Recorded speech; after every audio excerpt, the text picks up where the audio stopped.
ये आदमी हैरान रह गया जब उसे पता चला कि उसकी पत्नी 3 दिन की बेटी को लेकर घर छोड़ चुकी है और उसके साथ कई बॉडीगार्ड्स भी थे। उस टाइम तक उसे यकीन ही नहीं हो रहा था कि उसकी वाइफ उसे छोड़कर जा चुकी है। वो सीधा हॉस्पिटल के उस रूम में गया जहां उसकी वाइफ एडमिट थी, लेकिन वहां पहुंच के देखा तो वो तो कब की गायब हो चुकी थी। बाद में एक नर्स से पता चला कि उसकी वाइफ ने अकेले ही डिलीवरी की थी और उस टाइम कोई फैमिली मेंबर खाना देने तक नहीं आया। ये सुनकर उस आदमी ने अपनी मां से पूछा। उसकी मां ने कहा कि वो तो पिछले कुछ दिन से फ्रेंड्स के साथ बिजी थी, इसलिए टाइम नहीं मिला हॉस्पिटल जाने का। असल में 3 दिन पहले डिलीवरी के टाइम उस औरत की जान खतरे में थी, कोई भी रिश्तेदार उसके साथ नहीं था। उसने अपनी सास को फोन करके बोला कि हॉस्पिटल आकर सर्जरी के लिए कंसेंट साइन करे, लेकिन उसकी सास उस टाइम फैमिली के साथ अपनी बेटी की म्यूजिक परफॉर्मेंस देखने में लगी थी। उनका बेटा यानी उस औरत का हस्बैंड भी वहीं था और उसने अपनी मां से बोला कि फोन काट दो, क्यों बार बार डिस्टर्ब कर रही है। नर्स बहुत परेशान हो गई क्योंकि फैमिली कंसेंट के बिना सर्जरी नहीं हो सकती थी और अगर सर्जरी नहीं होती तो मां और बच्ची दोनों की जान जा सकती थी। फिर उस औरत को अपने हस्बैंड की याद आई जो बिजनेस ट्रिप पर था। उसने हस्बैंड को कॉल किया कि जल्दी आकर साइन करे, लेकिन उसे नहीं पता था कि उसका हस्बैंड तो लौट चुका था और वही अपनी बहन की परफॉर्मेंस देख रहा था। जब मां और बेटे को पता चला कि कॉल उस औरत की है तो उन्होंने उसे डांट दिया कि बेवजह डिस्टर्ब कर रही है। ये सुनने के बाद उस औरत ने अपने दिल से उम्मीद छोड़ दी। उसे एहसास हुआ कि इस फैमिली में उसकी कोई वैल्यू नहीं है। उसने खुद ही सर्जरी फॉर्म साइन कर दिया। सर्जरी तो सक्सेसफुल रही, लेकिन उस औरत का दिल टूट चुका था। उसने डाइवोर्स का फैसला कर लिया। उसने बोला कि बेटा हस्बैंड के पास रहेगा और बेटी वो अपने साथ ले जाएगी। आदमी अब भी यही सोच रहा था कि उसकी वाइफ बस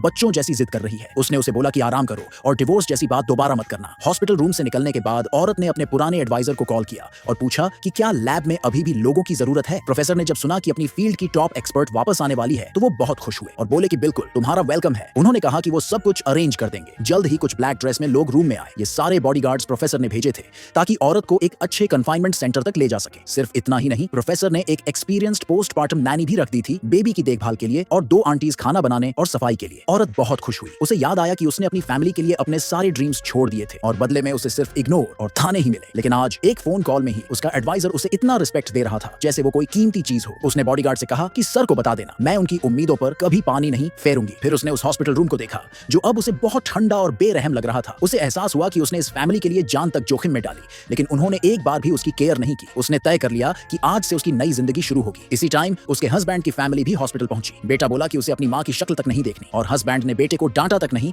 उल्टा बेटे की बात मानकर वापस मुड़ गया। तभी उसने देखा कि एक औरत बेबी को गोद में लेकर बाहर जा रही है, पर उसे यकीन नहीं हुआ कि वो उसकी वाइफ है क्योंकि अभी तो डिलीवरी हुए सिर्फ कुछ ही दिन हुए थे। इतनी जल्दी डिस्चार्ज कैसे? वो जाने ही वाला था कि फिर अचानक उसका मन बदला और वह रूम की तरफ गया। वहां पहुंचकर देखा तो रूम तो पूरी तरह खाली था। अब जाकर उसे टेंशन होने लगी। उसने नर्स से पूछा कि वाइफ और बच्ची कहां है। नर्स ने बताया कि अभी कुछ देर पहले ही डिस्चार्ज की सारी फॉर्मेलिटी पूरी करके वो जा चुकी है। ये सुनते ही उसने फौरन अपनी वाइफ को कॉल किया, लेकिन बार बार कॉल कट कर दिया गया। अब जाकर बाप बेटे दोनों को समझ आया कि कुछ तो गड़बड़ है। उन्हें लगा कि शायद औरत उन्हें छोड़कर हमेशा के लिए जा रही है, लेकिन मां सास अब भी औरत को दोष दे रही थी। कह रही थी कि सब ड्रामा है और जानबूझकर अटेंशन ले रही है। जब आदमी भागता हुआ अपनी वाइफ के विला पहुंचा तो देखा वहां का पासवर्ड तक बदल चुका था।